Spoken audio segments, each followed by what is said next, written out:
Queridos irmãos e irmãs, na primeira leitura que nós escutamos, retirada do livro do profeta Isaías, o profeta dirige as palavras de Deus ao povo.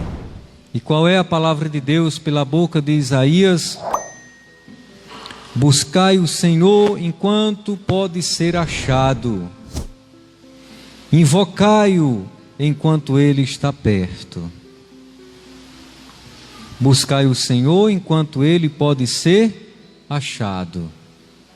E há um tempo que Deus não pode ser achado? Há um momento que Deus não pode ser encontrado?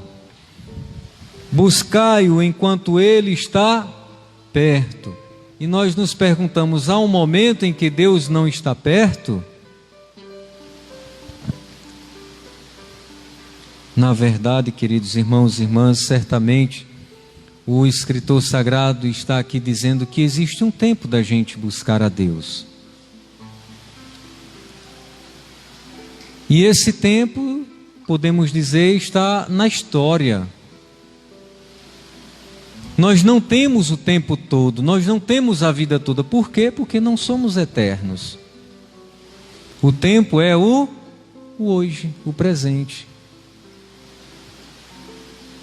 E a voz de Deus então para nós é esta: busca o Senhor agora, enquanto você pode encontrá-lo.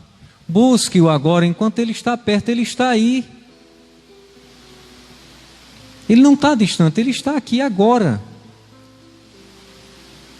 Diz a história de Santo Expedito,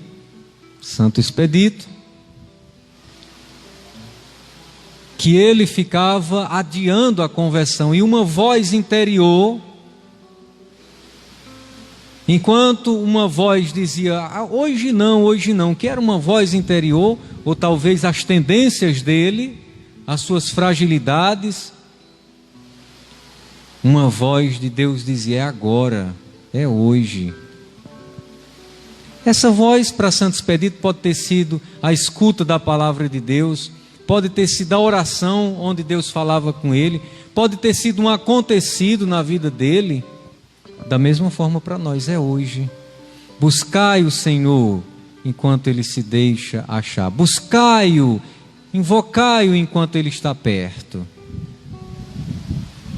Queridos irmãos e irmãs, se nós soubéssemos, se nós entendêssemos que o tempo é hoje.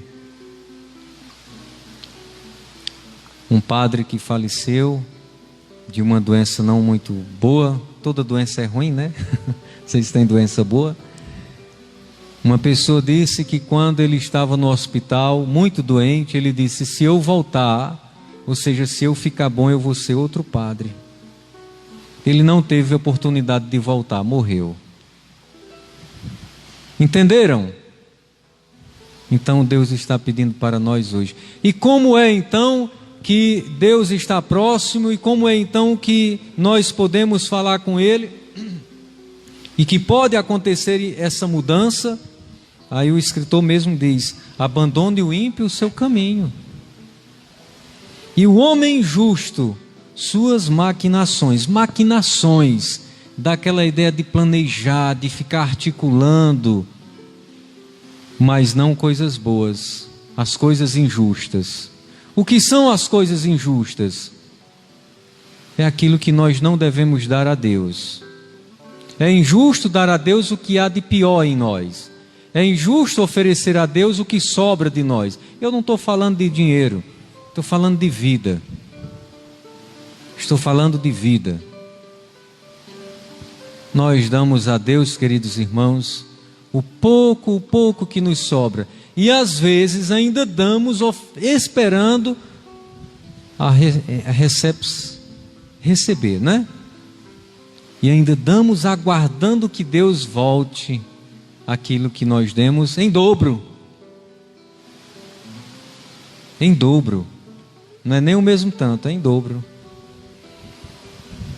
Depois, queridos irmãos e irmãs, o Evangelho nos apresenta essa parábola belíssima do patrão com os seus trabalhadores. E é interessante isto. Olha como funciona a nossa mente.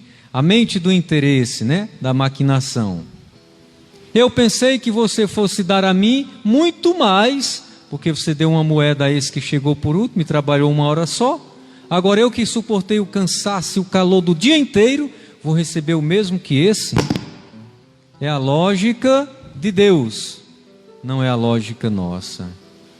Então vejam, um patrão que foi odiado por uns e amado por outros.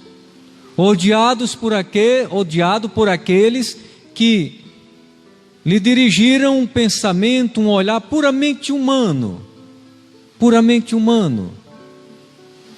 e amado por aqueles que experimentaram, que se deixaram ser amados.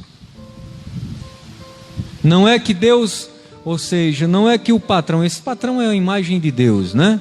Não é que o patrão amou mais a um do que a outro, não, de modo algum. O patrão amou do mesmo jeito. Gente, o que isso quer dizer?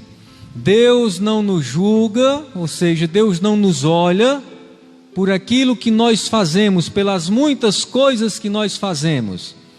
Deus nos olha pelo nosso ser, ou seja, pelo que somos. E o que nós somos? Filhos, todos.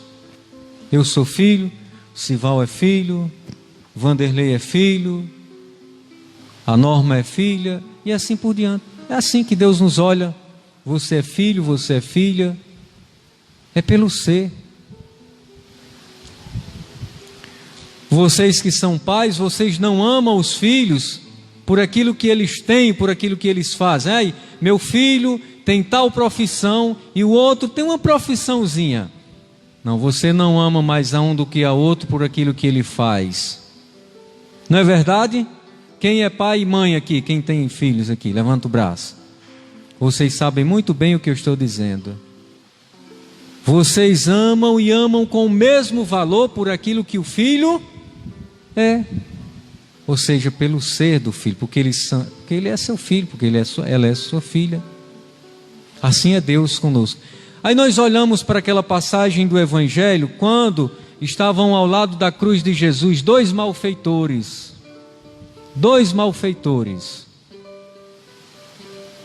Um que se arrependeu e que ganhou a salvação no último momento da sua vida.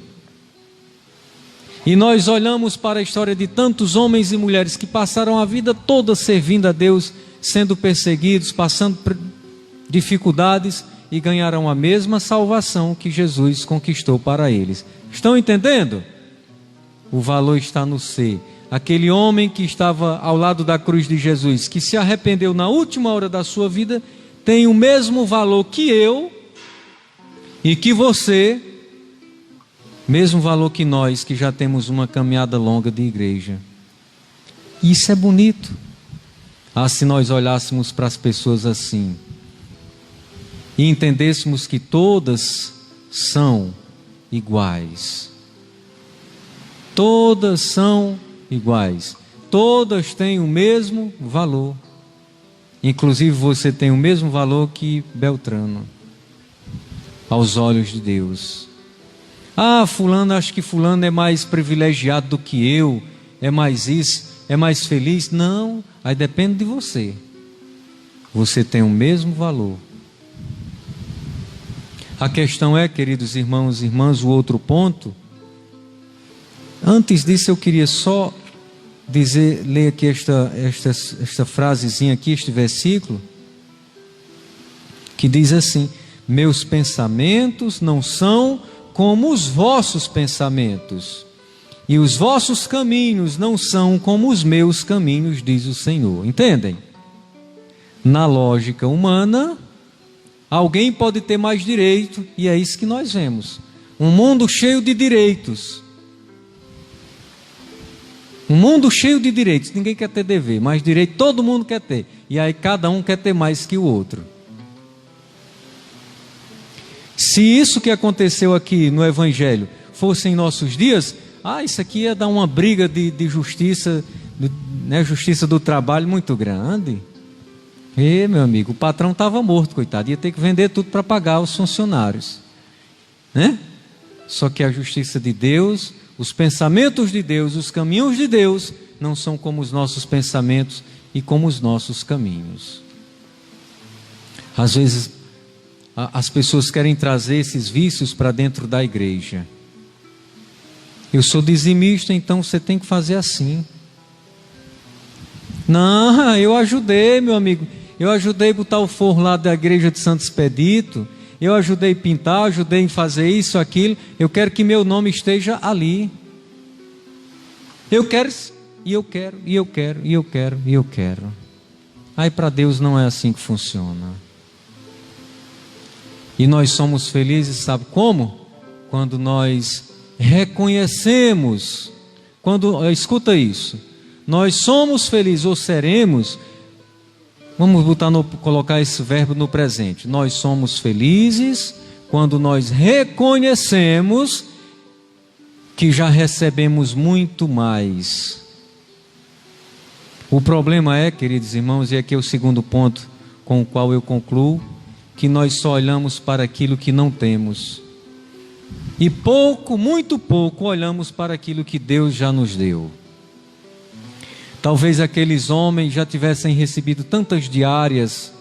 Talvez aquele patrão já tivesse saciado a fome, já tivesse ajudado a sustentar a família daqueles servos por tantas vezes. Já tivesse dado emprego a eles tantas vezes, mas eles não olharam isso. Eles só olharam aquele dia que o dinheiro foi igual ao dinheirinho que os outros receberam. Repito, o problema é que nós olhamos para aquilo que nos falta, como aqueles servos, e não olhamos e não enxergamos aquilo que o patrão, ou seja, que Deus já nos deu, aquilo que nós já temos. Eu pergunto, o que você tem é mais motivo para você se alegrar ou para você chorar por aquilo que você não tem? Botando numa balança, o que você tem é mais do que o que você não tem? Então seja justo dessa forma. Seja justo com Deus. Quando nós somos ingratos, quando nós não olhamos o que temos, aí há espaço em nós para inveja. Nós não nos alegramos com a felicidade do outro. E somos egoístas. Queremos tudo para nós, tudo, egoístas. E o egoísta é sempre ingrato. Que Deus nos ajude, queridos irmãos e irmãs. E aqui então eu resumo nesses 3 pontos. Primeiro, busquemos o Senhor hoje. É no hoje que nós podemos encontrá-lo. E invoquemos o Senhor, porque Ele está perto, Ele não está longe. Ele está perto, Ele não está longe. E depois, olhando para esta parábola do Evangelho, todos temos o mesmo valor. Deus nos olha por aquilo que nós somos e não pelo que nós fazemos. Seria muito bom que a gente olhasse para as pessoas por aquilo que elas são e não pelo que elas fazem, pelo que elas têm. É muito feio a gente olhar para os outros e admirá-los por aquilo que eles têm, por aquilo que eles fazem. Isso é próprio de pessoas interesseiras. E por fim, queridos irmãos e irmãs, sejamos agradecidos por aquilo que já temos, e deixemos de murmurar pelo pouquinho que ainda não temos, Amém? Louvado seja nosso Senhor Jesus Cristo.